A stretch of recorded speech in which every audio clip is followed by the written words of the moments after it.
क्या हाल है दोस्तों, कैसे हैं? मैं हूं बिलाल और हम सीख रहे हैं पाइथन।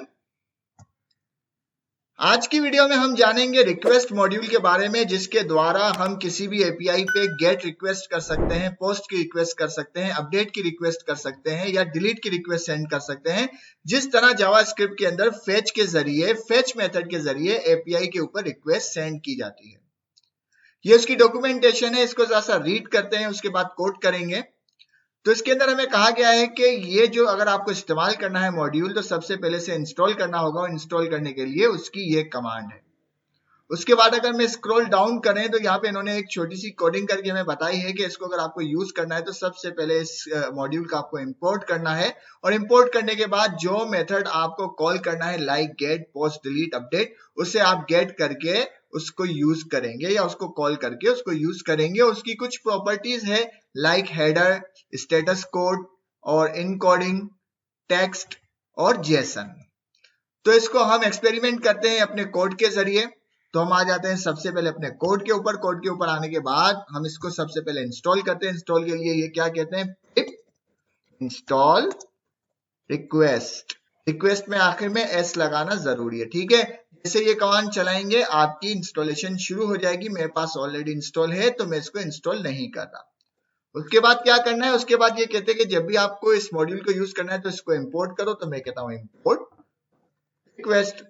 दोबारा बता रहा हूं, आखिर में एस होना जरूरी है, ठीक है। उसके बाद मुझे क्या करना है, इसके गेट के मेथड को कॉल करना है, क्योंकि मुझे किसी एपीआई से डेटा को गेट करना है।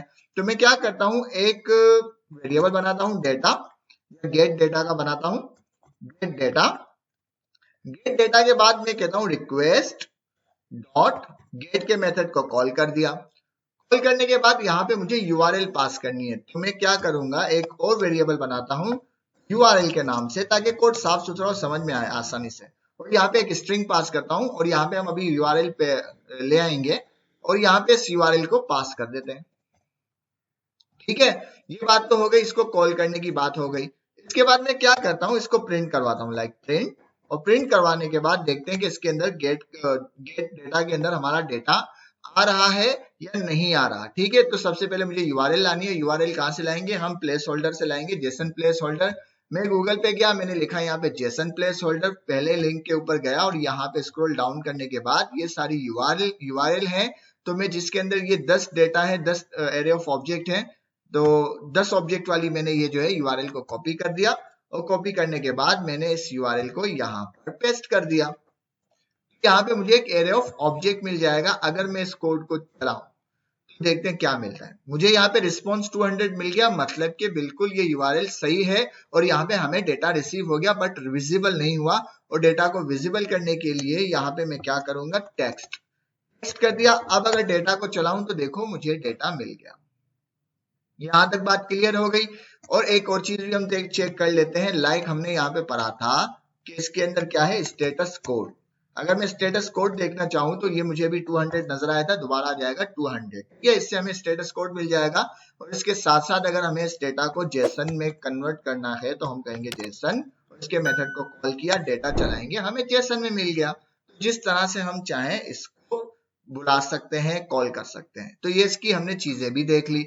इसके बाद अब मैं क्या कर रहा हूं, इसको करने के लिए मैं एक कोड बनाता हूं, लाइक मैं कहता हूं रिस्पॉन्स। रिस्पॉन्स के अंदर मैं कहता हूं भाई इस गेट डेटा को ले आओ, जेसन में तब्दील करो।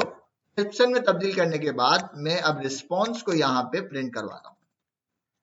रिस्पॉन्स को प्रिंट करवाया, ये वही रिस्पॉन्स है, बट ऐसा करने से मकसद ये था कि अब मैं इसके इंडिविजुअल ऑब्जेक्ट को एक्सेस कर सकता हूँ। लाइक मैंने दूसरे नंबर वाले ऑब्जेक्ट को बाय इंडेक्स जो है गेट किया, तो मुझे दूसरे नंबर का ऑब्जेक्ट भी मिल गया जिसका इंडेक्स है 2, ठीक है। यहां तक बात समझ में आ गई। ये हमारी गेट की रिक्वेस्ट थी। अब मैं पोस्ट की रिक्वेस्ट बनाना चाह रहा हूं, तो मैं क्या काम करूंगा, मैं इस कोड को करूंगा कॉपी। इसको कॉपी नहीं करते, एक नया ही कोड बना देते हैं। नए कोड के लिए सबसे पहले हमें यूआरएल चाहिए, तो मैंने लिखा यूआरएल 1, उनके ऊपर एक यूआरएल बनी हुई है इस वजह से। उसके बाद मैं क्या करता हूँ, पोस्ट डेटा के नाम से एक वेरिएबल बनाता हूँ और यहाँ पे लिखते हैं डेटा, और डेटा के अंदर हम आ जाते हैं, क्या करेंगे, रिक्वेस्ट के मेथड को कॉल करेंगे। इसके अंदर मैं कहूंगा पोस्ट का मेथड जो है कॉल करो। कॉल करने के बाद यहाँ पे हम पास करेंगे यूआरएल, और उसके बाद यहाँ पे हम पास करेंगे डेटा। डेटा का भी एक वेरिएबल बना देते हैं ताकि कोड साफ सुथरा हो जाए। तो मैं यहाँ पे लिखता हूँ डेटा 1, ठीक है, डेटा 1 के नाम से मैंने एक वेरिएबल बना दिया और ये एक ऑब्जेक्ट होगा। यहाँ पे मैं इसको पास कर देता हूँ डेटा 1 को इसके पैरामीटर में, ठीक है। यहाँ तक बात आ गई समझ में। अब दोबारा से हमें एक यूआरएल की जरूरत है, तो हम चलेंगे जेसन के ऊपर। जेसन के ऊपर मैं बैक करूंगा, बैक करने के बाद इस गाइड में आऊंगा। गाइड में आने के बाद यहाँ देखते हैं कि हमारे पास कोई पोस्ट वाली एग्जांपल है जो कि ये रही। मैं इसको करता हूं कॉपी। कॉपी करने के बाद पे आते हैं, अब सारा कॉपी पेस्ट है, ठीक है। यहाँ मैंने पेस्ट कर दिया। अब मुझे इसके अंदर डेटा सेंड करना है, तो ये बताएंगे कि भाई यहाँ कौन सा डेटा जाएगा। ये बता रहे हैं कि इसमें ये वाला डेटा जाएगा। मैंने कॉपी कर लिया इस डेटा को भी और यहाँ पे पास कर दिया, ठीक है। यूआरएल आ चुकी है, डेटा आ चुका है और हम इस वेरिएबल के अंदर रिक्वेस्ट पोस्ट को कॉल कर चुके हैं। इसको हम कुछ नहीं करना, हमें प्रिंट करवाना है कि देखें रिटर्न में हमें क्या मिलता है। तो मैं कहता हूं पोस्ट डेटा और इसको हमने प्रिंट करवा दिया। अब अगर मैं इस पे रिक्वेस्ट सेंड करूं तो देखते हैं क्या होता है। मैंने जैसे ही इस पे रिक्वेस्ट सेंड की मुझे एरर आ गया। एरर पढ़ते हैं, वो कहते हैं name title is not defined, जबकि डिफाइन है।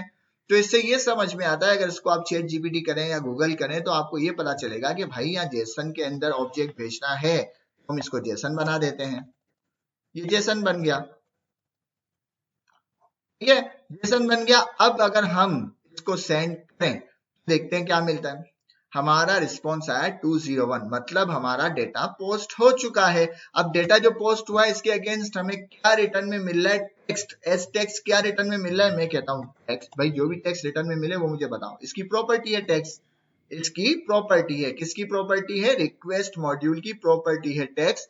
कहां से पता चला? यहां से पता चला। ये रहा उसकी प्रॉपर्टी। भाई ये इसकी प्रॉपर्टी है टेक्स्ट। तो उसको हमने कहा कि भाई हमें रिटर्न में टेक्स्ट क्या मिल रहा है वो बताओ। उसने कहा ठीक है भाई मैं बताता हूँ, आप कोड चलाओ। मैंने कोड चला दिया तो उसने कहा रिटर्न में आपको वही ऑब्जेक्ट मिल रहा है जो ऑब्जेक्ट आप सेंड कर रहे हो। लाइक इस ऑब्जेक्ट को अगर हम चेंज कर लें, मैं कहता हूँ फू की जगह रतन लाल और बार की जगह मैं कहता हूँ रतन लाल बॉडी और उसके बाद उसका यूजर आईडी कहते हैं 5। ओके, अब अगर मैं भेजूं तो ये ऑब्जेक्ट चेंज होना चाहिए। मैंने रिक्वेस्ट सेंड कर दी और यहाँ पे देखो वही ऑब्जेक्ट चेंज हो गया। तो इस तरह से इसके ऊपर पोस्ट की रिक्वेस्ट भी सेंड कर सकते हैं। ऊपर मैंने गेट की रिक्वेस्ट बनाई, नीचे हमने पोस्ट का एक्सपेरिमेंट किया। और आपका होमवर्क है डिलीट और अपग्रेड की जो एपीआई है जेसन से उठाकर इसी तरह यही कोड होगा, बस कॉपी पेस्ट होगा, मेथड चेंज हो जाएगा। और इसका एक्सपेरिमेंट करके हमको डिस्क्रिप्शन बॉक्स में बताएं। तो उम्मीद है आपको वीडियो पसंद आई होगी। पसंद आए तो लाइक करें, शेयर करें, सब्सक्राइब करें। मिलते हैं नेक्स्ट वीडियो में। अल्लाह हाफिज।